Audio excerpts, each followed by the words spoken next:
Hey guys, welcome back to another episode of Kickoff. This is a weekly show, mainly, that we discuss our shared passion, which is Norwich City, Manchester United, and our third co-host is Carvin. He couldn't be here today, unfortunately.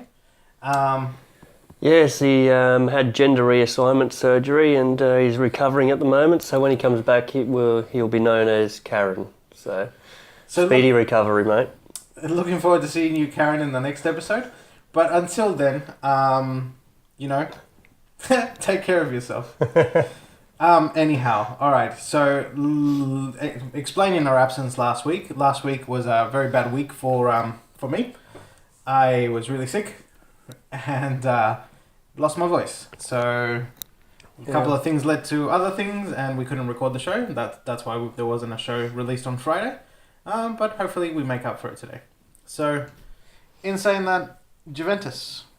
I'm going to read a little bit of what Karen Yep. has written for us in his absence. Couldn't make it today. He apologizes.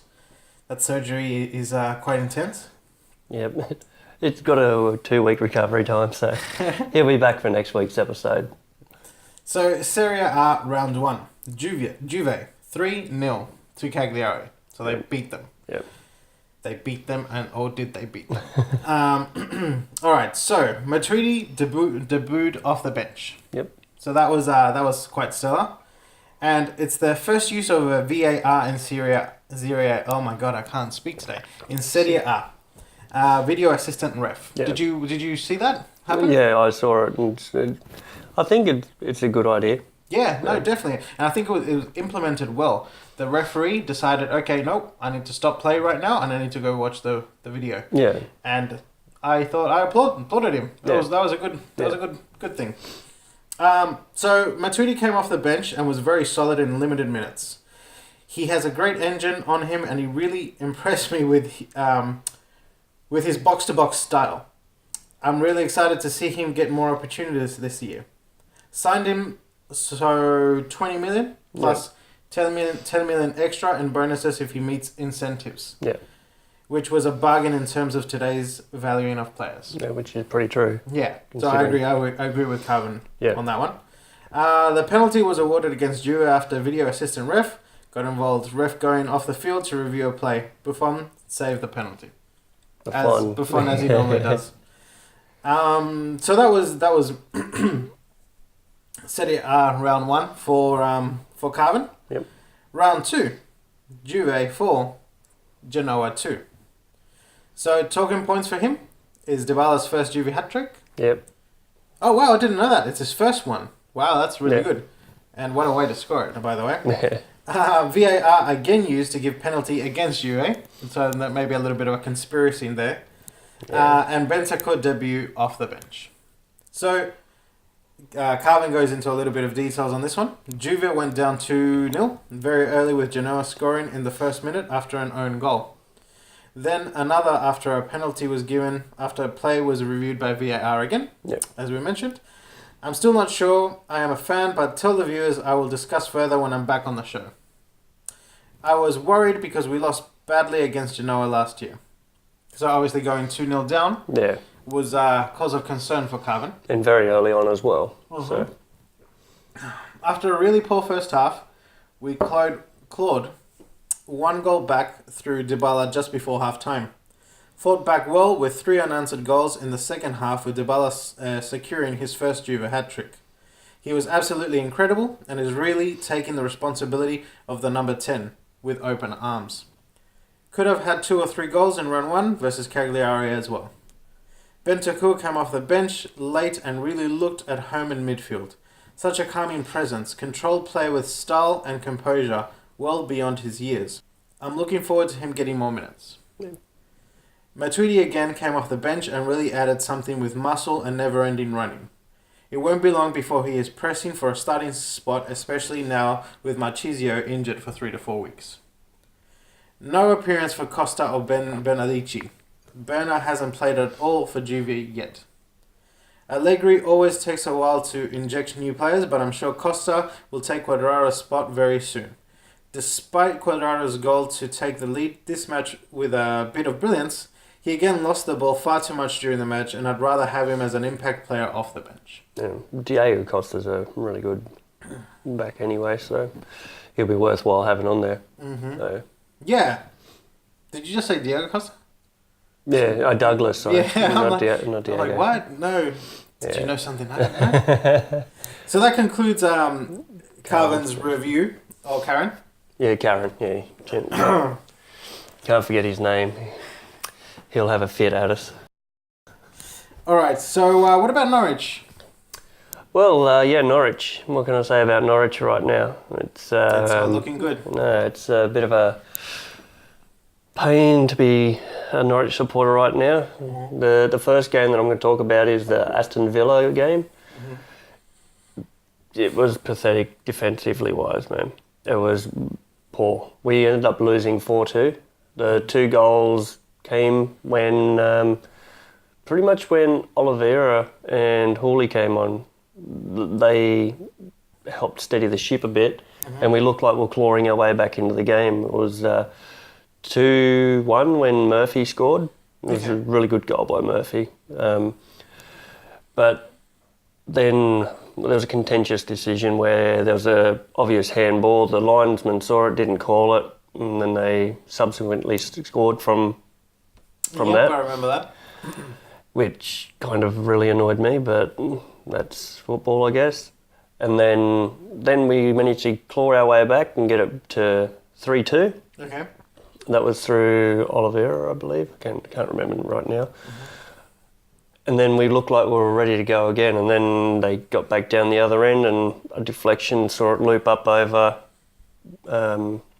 Gunn, and they put it to bed. Okay. It was a game that defensively it was poor. It was very, very poor. And then to come into this game against Millwall, who were bottom of the table, and give up we lost that 4-0. And again, poor defensive. Do you think maybe the poor defence is due to the fact that like most of your team is new, or what do you think is lacking there? That and the fact that there's no one controlling the back line. I've said this before, Closer, he really does control the back line. Mm-hmm. Martin, I don't know, he prefers to be playing up the pitch now for some reason. Okay. He's not back there ready to defend, so he's always backtracking. And as a centre-back, you're not meant to be up in, like, all the way up in midfield, and especially when they caught us out in the counter-attack once. Mm-hmm. Poor defensive decision by him. Yep. Which led to a goal, which you saw. Yes. Second goal, again, where was he? Mm-hmm. Nowhere. And then he's had to run back, and they were able to just like calmly pass the ball back in behind him, and then it was another goal. Yeah. It's getting to the point where we need Closer back. Yep. Just so that he can control the back line. Otherwise we're going to keep on leaking goals. Yeah. And at the end of the day, if you keep leaking goals, you're going to lose, and then we'll get relegated, which I don't want to see. But if you continue playing as poorly as you do, well, actually, that's an unfair statement. It's not that you're playing poorly. The defense is playing poorly. The defense is absolutely atrocious. You're in the last game, you dominated possession. It was 77% to 23, but they're not putting their chances away. Yeah, they're controlling the ball, but then they're losing it far too easily, and then we're getting hit on the counter because our defensive line aren't gelling together.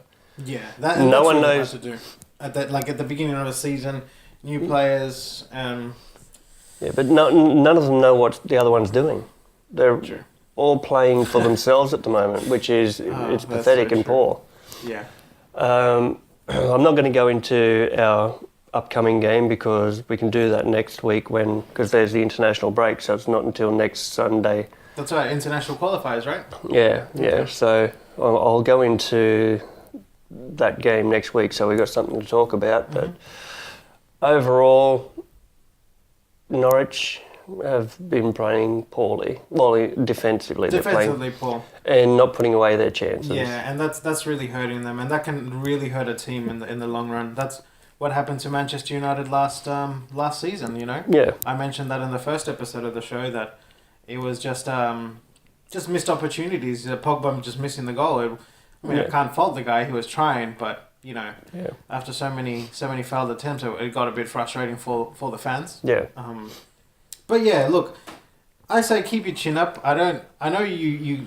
The matches have been bad. I've seen the highlights. I've watched part of the matches. But I would say overall, I think you guys. I don't know if you're gonna come up to the Premier League just yet, Yeah, but no. stranger things have happened. Hey, Leicester City won the Yeah. Premier League 2 years ago, right?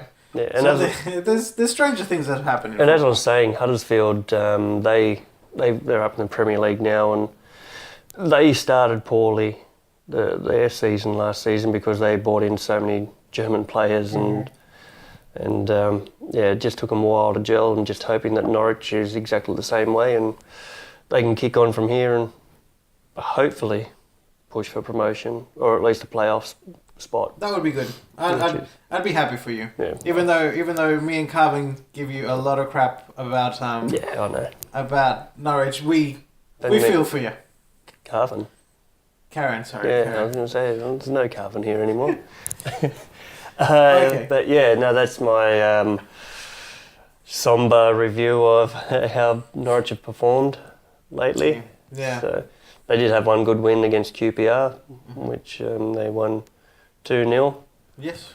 The defensive backline were very, very happy when they kept a clean sheet, and they were actually hugging Gunn and that, but I don't know what they're thinking at the moment. So you've beaten QPR. Yep, drawn Drawn. against Fulham and lost against Aston Villa and Millwall. Okay, because you guys play more games during the week than Yeah, you play more games than the Premier League. Wednesday, it's generally Wednesday, Saturday that they play. So. Wow, that's tough. You need a big squad for that. Type Yeah, of, and a lot of our squad is out injured at the moment. So yeah, hopefully they can all come back from their woes Yeah. and lick their wounds, and we come back good within a couple of weeks, hopefully. Hopefully. Yeah. But how did Man U go? Man United on the other side of the coin Yeah. played amazingly well. In last week's match, so not the week that just went by, but the one beforehand, we what do you call it? Swansea. Yeah. Yeah, we beat Swansea 4-0. Yeah. Now that was a brilliant performance by the entire team. Yeah.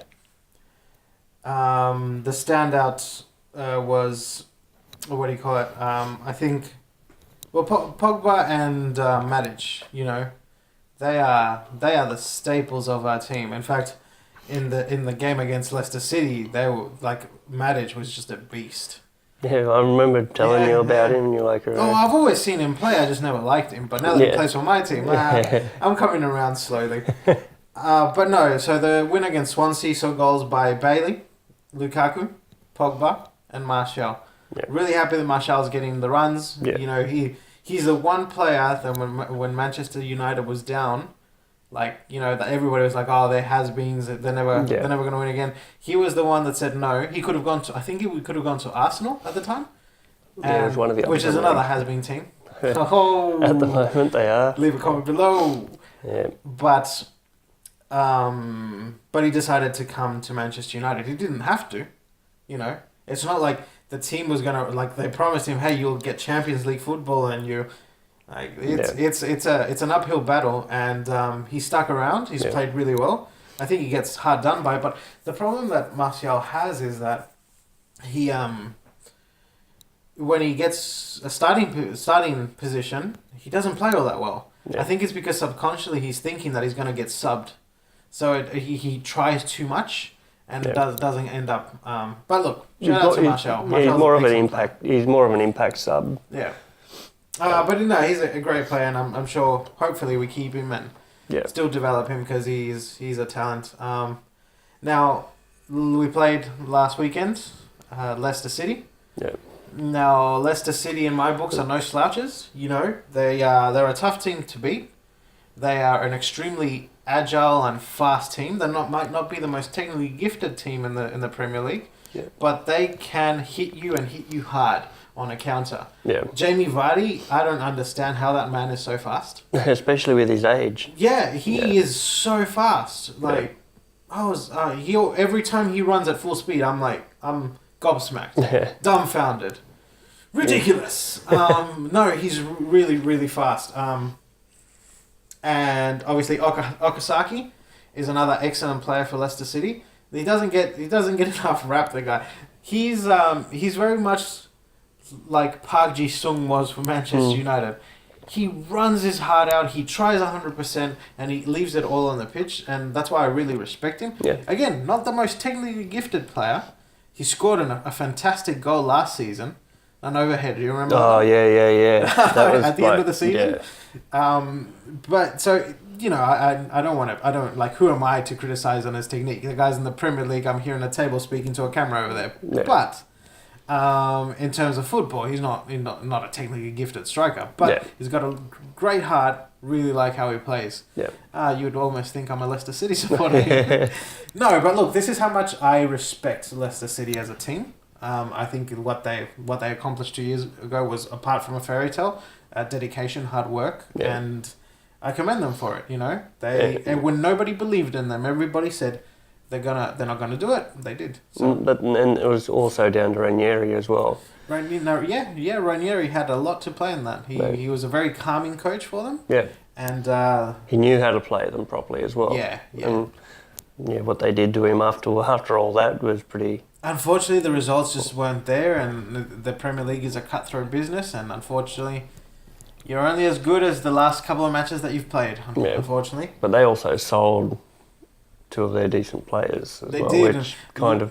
What made Leicester City... Kante. Yeah. That's why Chelsea won the Premier League the following year, man. That guy's everywhere. Yeah. Anyway, so that's how much I rate Leicester City, guys. And Matic and Pogba, as I was mentioning before, those guys, we dominated possession, we dominated shots, we dominated corners. Yeah. We dominated the entire field. I don't recall many times when Leicester City was actually attacking us.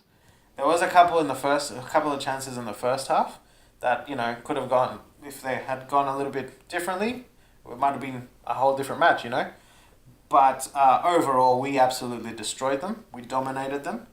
And this is very much the Manchester of old. Yeah. The Alex Ferguson Manchester of, let's pass the ball around, let's drive them crazy, and let's keep them pinned down. And attack. Yeah. And that is fantastic to watch. I don't know, what do you think? No, I agree. That's the approach that Norwich is trying to take at the moment, but they just don't have the quality. So, yeah. But it's an attractive way of playing football, which is really exciting for the fans, especially because it's going to be a usually high scoring event. Yeah. One way or the other. And look, Pogba took a couple of shots, came really close. Yep. I was excited watching that match. I was like, oh yeah, this is something special. I was getting worried when we couldn't score. I was like, damn it, it'd be so unjust for us not to win this game. Leicester City, especially at the second half, they weren't even there. They were just, chasing shadows. Very good defensive line, though. Again, you have to praise them. King is a fantastic centre-back that, I wish we had one like him. Not saying that the backs for Manchester United are really bad, but they're not King. Yeah. Like, that guy is a beast. Yeah. It would have been kind of like the Roma-Inter game where Roma lost, where they should have won it. Yeah. That would have been how you would have felt. Oh, definitely. Yeah, incidentally, what I think created the impact was Rashford's coming into the team. Yeah. I was I'm not a very big fan of Mata. I've said this to you guys, maybe not to the audience, but I've said it to you guys many times that I just don't like how he plays. Yeah. I think he's weak, and he could be the most technically gifted player in the world, but the guy gets shoved and he falls. Yeah. So I don't like him for our team. I recognize when he does something brilliant, and I'm not saying that he's not a brilliant player. I just don't like him because he's weak. Yeah, I don't think he's suited for the Premier League. I don't think so either. He'd be better off over in France or somewhere like that. Damn, bam, you just burnt the entire French league. I like it. Well, the only decent team in the French league is PSG anyway, so... And Monaco. Monaco won last year. Yeah. And it's Marseille as well. You can't. Jeez, Mitchell. You have to start digging up, man. But anyhow, look. Matic, again, a beast. Pogba, a beast. Yeah. But Rashford was what the team needed. I actually called that sub during the game. I was watching the game next to my dad. And I said, hey, they need to get rid of Mata and put Rashford. And he was like, oh, no, I don't like Rashford. He hogs the ball too much, la-di-da-di-da. And I'm like, I know what you mean, but we need him. Yeah. Because he's the one that wants to score all the time. Yeah. So he's going to take it forward. He gets subbed, boom, scores. Yeah. You know, so I was like, yes, finally. And then the super sub of the century gets called in. Obviously, we're talking about Fellaini. And he comes in, clumsily scores a second goal. See you later, Leicester City. We've beaten you. But, you know, they tried hard to keep us out, but they couldn't. Yeah. I am very, very pleased on how we played. I don't think how we could have improved. Maybe penetration-wise, we could have played a couple of balls just more direct, I think. But with the way that the defensive line was set up, it was really hard to play that direct ball. Yeah. So overall, I think it was an excellent performance. Before we go to the scoring, it's not really a topic, but how long do you reckon before Arsenal gets rid of Wenger? Man, those... Mid-season? You know what? If the results keep coming that way and they keep playing as poorly, Yep. I would hope so. Like, I understand I understand both sides of the coin. My father is an Arsenal supporter, so I feel really bad for him when because he wants Wenger out. He's wanted Wenger out for a very long time, and I agree with him. You know, the guy did amazing things for the club. Yeah. But I believe it's time to go. Because he's living in the past. He's still playing like he used to, you know what I mean? Like he's still setting up the field. He's not evolving the style of play of Arsenal. Yeah. And Arsenal are a fantastic team to watch. But the problem is now that most other teams have gotten really good too. Yeah. You know, there's a lot of money in the Premier League. There's a lot of good players. Yeah. Look, like I know West Ham hasn't had the results, but they on paper they're a fantastic team. Yeah, it's just they haven't been gelling well. Like I would say the Norwich effect, you know. They're just trying to find their feet and trying to build and then find their feet. But I reckon mid season if so January maybe if they're not going that well. They'll see him out with a transfer window as well. Well, I would imagine by the next match there'll be like those planes overhead, you know, with a Wenger out sign because. Like, well, you know, you claw your way back with Leicester City, and then you get annihilated by Liverpool. Yeah. It was hard to watch. I actually watched the first half, and then I went, you know what? It's not worth it. I don't think there's a comeback coming here, so I might as well go to bed. It was like us with Norwich. Yeah. There wasn't a comeback coming, so we're like, no, screw it, go to bed. Yeah. But Wenger has to go. Yeah, in my opinion. Which is unfortunate, you know, because I wish he would have taken the way of I'm leaving on my own terms.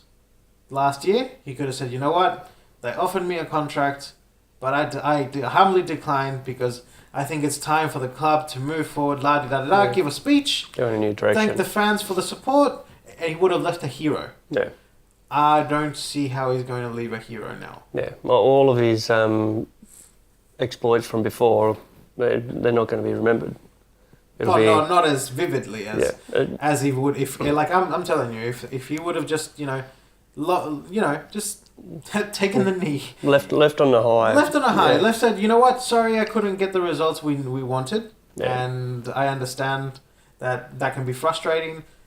It's frustrating because the guy obviously loves the club. He does love the club. That's why he doesn't want to leave. Yeah, but he's no good for it anymore. But his just style and tactics are not very sound.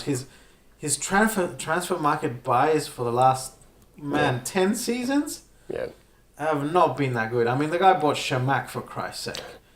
And, like, the only good signing that he's actually had, I would say, is Alexis Sanchez. And he's probably going to lose him now. Probably by the time this record is either going to be playing in, like, Italy or France or something. Because I don't see how you can keep a player of that quality when, the performances are poor. Yeah.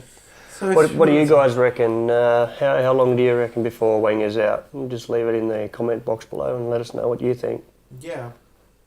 Well, all right. So it's time for the tally. Yep. There are a couple of games that we said that we'll score and see what happens. Incidentally, there's no trivia this week because we figured it'd be a bit silly when Karen's not here. Yeah. Sorry. Hey, Karen. You weren't expecting that one. No. So with Juventus in the first episode of Kickoff, Carvin had said that they were gonna win 2-0. Yep. So he gets 2 points because Juventus did win. Yep. They won 3-0, incidentally. You said that Juventus was going to win 2-1, so that's 2 points to you. I actually got it right. I got the score right. I said 3-0 to Juventus. So I get 3 points. So I'm a happy chicken. Now, QPR versus Norwich. We forgot to predict the score for the Aston Villa game. Yeah. But QPR. Now, Norwich beat them 2-0. So, Carvin and I got it wrong. We both had the same score of 2-1 to QPR. So we get no points. You, my friend, get 2 points. Okay. I said 0-1. Yeah. Yep, because you said 0-1. Norwich to win 1-0. Then it was Manchester United against Swansea. Obviously, we didn't score the Leicester City game because I was sick. So I said, Manchester United beat them 4-0. I said they were going to win 2-0, so I get 2 points. Mitchell said they were going to draw, a high-scoring draw, so he gets 0 points for that one. Carvin, so close. 4-1, he said. Yeah. He was nearly there. Yeah. Nearly there. Because I think we both thought Swansea would have scored a goal at least. Yeah. But then, so at least I got the score right anyway with 4 goals. Yeah, you got the 4 goals. Yeah. So you can probably see now on the screen that the updated tally is there. I think I might be winning. Yeah. Because of the 3 points. Yeah. 3-2. No, Carvin's still winning because he had points from last. We'll find out soon enough. We'll find out anyway. when I'm editing. Yeah. Because I don't have a pen, I can't write it down. I'm sorry, guys. Anyhow, I think what we'll do is next week we'll go through the upcoming week's predictions as well. Yeah, definitely. Yeah. What we're going to do with the show is at the end of all of our discussions of how the teams went during the week, after the trivia, we'll do the predictions and the tally. So hopefully you enjoy that next week. So I would say that concludes the show for this week. Yep. If you've liked any of our content today, please like, share and subscribe. If you've got any comments, suggestions, predictions, anything whatsoever, just put them in the comment box below. Yeah, exactly. Incidentally, any sort of questions or comments about football, things like that you'd like us to discuss with you, anything at all would be really appreciated because you never know, they might become topics of the show. So with that in mind, guys, catch you next time. See you next week, guys.